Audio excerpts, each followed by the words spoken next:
Tiempo para nuestra entrevista en Poder Latino. Hoy, para conversar sobre la situación en Venezuela. Saben, lo hemos explicado largamente y en profundidad en NTN24, que algunos funcionarios, pocos de momento, hay que ponerle perspectiva, han anunciado que desconocen a quien había sido hasta ahora presidente de Venezuela, Nicolás Maduro, y reconocen a quien la comunidad internacional en su mayoría ve como presidente encargado de Venezuela, Juan Guaidó. Uno de ellos ha sido el agregado militar en la embajada venezolana en Washington, el general José Luis Silva. Otro ha sido una funcionaria que está en el consulado en Miami. Puede que vengan más, pero de momento lo que hemos visto son estos funcionarios que públicamente reniegan de quien hasta ahora veían como su presidente y reconocen a quien está al frente de la oposición y que la comunidad internacional, como decimos, ve como presidente encargado de Venezuela. Le hemos pedido a Stephen Donoghue, que es asociado de McCarthy, es ex asesor de la Casa Blanca y teniente coronel en retiro, que nos acompañe. Stephen, ¿cómo estás? Buenas noches. Buenas noches. Queríamos conversar contigo sobre cómo ves tú estos anuncios. ¿Se puede calificar esto de deserciones? Bueno, no creo, porque claramente no reconocen al gobierno del señor Maduro y sí reconocen al gobierno del señor Guaidó, pero yo no creo que debe sorprender que alguien teniendo la opción de estar con un nuevo gobierno que representa un cambio para su país después del desastre que existe en Venezuela hoy, que haya gente que quisiera quedarse en Houston o en Washington o en Nueva York en vez de regresar a Caracas a una situación con 72 horas de aviso. No es una decisión muy difícil. Bueno, una cosa es que la decisión personal sea esa, porque el panorama es el de volver a un país que está sumido en una profunda crisis económica, política, humanitaria, y la otra es que la legitimidad del Estado de Derecho la tengas.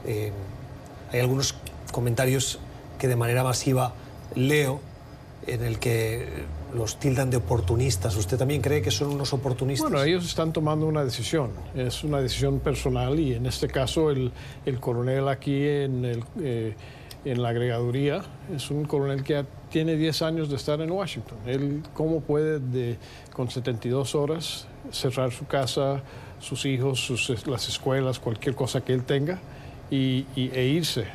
Es la manera en la cual el presidente Maduro hizo ese anuncio precipitado, que ahora sí lo ha tenido que retraer, no les dio mucha opción a mucha gente, porque ellos tienen una vida y darle ese tipo de orden tan precipita no tiene mucho, se presta para este tipo de respuesta. Entonces me pregunto, ¿usted cree que es sincera esa comunicación? ¿Ese anuncio que hacen estos funcionarios? No, claro, ellos, oportunista puede ser, claro. Cada cual toma decisiones que necesita por su familia y por su situación. Pero también es muy claro, creo que para todos los venezolanos que ven la situación de su país, el desastre que existe y la necesidad de cambio. Esta mañana he conversado con algunos funcionarios venezolanos que aún están en Washington, que están vinculados a otras funciones dentro del funcionariado venezolano.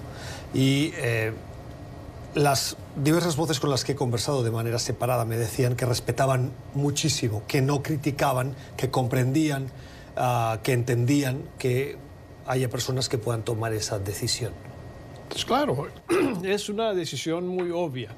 El hecho de que uno tenga que tomar esa decisión con solo 24 horas o 48 horas, para mí significa mucho. Pero además, seguramente hay muchos de estos funcionarios que están afuera y muchos que están adentro que están pensando el tema. Y la ley de amnistía que se les ha ofrecido a los militares y a otros funcionarios tiene que ser un atractivo, porque le da una opción hacia futuro. Los 2.000 generales y almirantes que existen en las Fuerzas Armadas venezolanas, pues ellos están felices y con mucha plata y se están robando y tienen sus negocios. Pero los tenientes coroneles, los mayores, los capitanes, los tenientes, los sargentos, La gente que tiene que vivir en ese ambiente donde su familia no puede comer, donde no tienen plata para darle nada a sus hijos, ellos son los que de veras pueden ser patriotas y demostrar que quieren un futuro distinto para su país. En el comunicado del señor Silva, del coronel Silva, se insta a sus compañeros de armas que se encuentran en Venezuela a reconocer a Guaidó como el legítimo presidente de la República.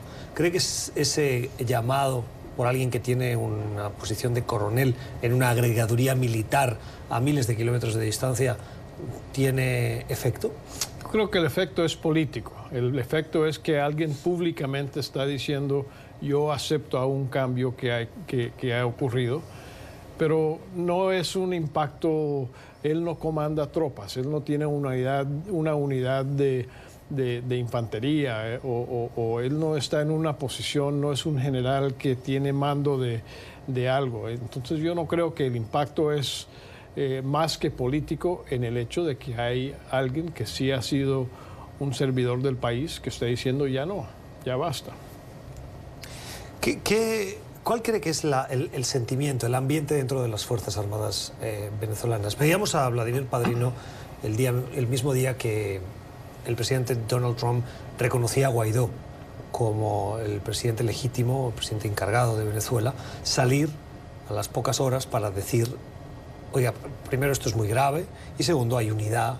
Y la unidad es la defensa de la Constitución y esa defensa de la Constitución implica reconocer y estar con el presidente, decía Nicolás Maduro. Bueno, al principio no lo dijo así. Al principio dijo nuestra misión es mantener la calma entre los venezolanos y seguir la Constitución.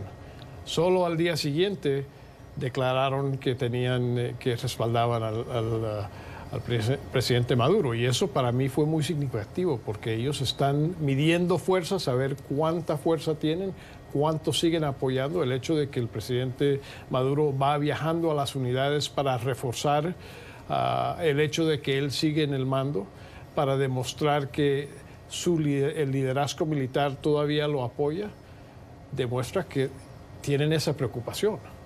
¿Cuántas veces el señor Maduro ha salido a maniobras? Nunca, casi nunca. Y hoy sale como si él es un combatiente para tratar de demostrarle a las tropas que él sigue en el mando. Pero todos, yo creo que el sentimiento de la mayoría de coroneles para abajo están pensando, porque ellos tienen que vivir en ese ambiente de no tener comida, de no tener medicinas, de que su madre está enferma y no hay quien la atienda. Ellos están viviendo en esto y quieren un cambio. ¿Una movilización dentro del ejército se puede producir solo desde el nivel de coronel hacia abajo? Me refiero a movilización para reconocer a Juan Guaidó y desconocer la autoridad de los generales. No, de los las generales. Fuerzas Armadas son una organización muy jerárquica. Yo creo que hay que tener algún miembro de esa jerarquía que sirva como ejemplo. Pero el poder, el control de las unidades, el control de las armas es desde nivel capitán, comandante de compañía o teniente coronel, comandante de batallón, que son los que tienen la capacidad de fuerza para poder maniobrar tropas o decidir no aceptar órdenes que se les llegue desde arriba. ¿Cuántos generales hay hoy en Venezuela? Pues la cifra que usan son de 2.000. Los Estados Unidos tiene, si mucho, 900. Así que una de las maneras sobre el cual o por el cual el señor Maduro y el señor Chávez antes podían controlar a las Fuerzas Armadas era dándole cargos importantes y bien pagados y crear nuevas posiciones de generales por todos lados. Pero como ejército tienen la necesidad de, no sé qué, 30 o 40 y tienen 2.000. Para quien no conozca la estructura militar, por encima del general, ¿quién hay? No, hay 4 niveles de general en las Fuerzas Armadas venezolanas y después de ahí viene el ministro de Defensa y el presidente. Y dentro de esos 4 niveles están los 2.000 distribuidos. Exacto. ¿Es posible pensar que el nivel de corrupción que se ha denunciado dentro de las Fuerzas Armadas implique a todo el conjunto de generales? No, yo creo que habrán algunos que están ahí porque son técnicamente capaces y pueden hacer las cosas. Pero hay, bueno, el cartel de los soles es venezolano, el cartel de drogas, de distribución de drogas, es venezolano. Ahí hay mucha corrupción.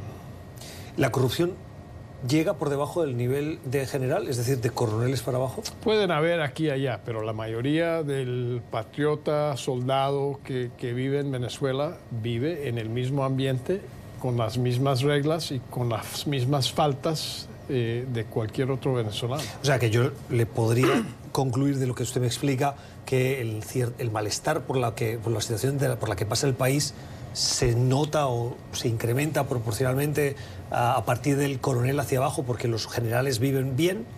Bueno, no sé los detalles de cualquier unidad o cosa, pero lo que sí sé es que el hecho de que el señor Guaidó puso como sobre la mesa el tema de la amnistía para los que no han cometido crímenes de lesa humanidad, para que ellos se adhieran a esa amnistía, para que el soldado, el capitán, el teniente viera una oportunidad de servir como parte del cambio del país, es notable, porque ellos son los que mandan las tropas, los que tienen las armas, no los generales. Una última pregunta. El señor Silva explicaba en una conversación periodística con el Miami Herald que hay temores a las posibles represalias y que por eso muchas no dan ese paso, esperando que haya otros para diluirse en la multitud. ¿De qué tipo de represalias estaríamos hablando? No, pues la inteligencia venezolana y cubana ha infiltrado a todas las unidades, especialmente las unidades de uso estratégico, como son las unidades de blindados o las unidades de paracaidistas que se pueden movilizar rápidamente y tienen capacidad de acción. Y por eso tienen que tener mucho cuidado quién los está viendo, quién está reportando por ellos. Eso es parte del esquema comunista desde hace 1000 años, de tener a gente adentro controlando a la propia unidad. La opinión de Stephen Donoghue, es miembro o socio de McClarty Asociados, es ex asesor de seguridad de la Casa Blanca, es teniente coronel retirado. Señor Donoghue, gracias por haber estado con nosotros. A usted. Vamos a hacer una pausa y regresamos en el segmento siguiente para continuar conversando sobre cuestiones de la actualidad. Antes, como siempre, ¿qué opinión tiene? @PoderLatinoNTN. Háganos llegar sus puntos de vista. Nos gusta mucho leerles.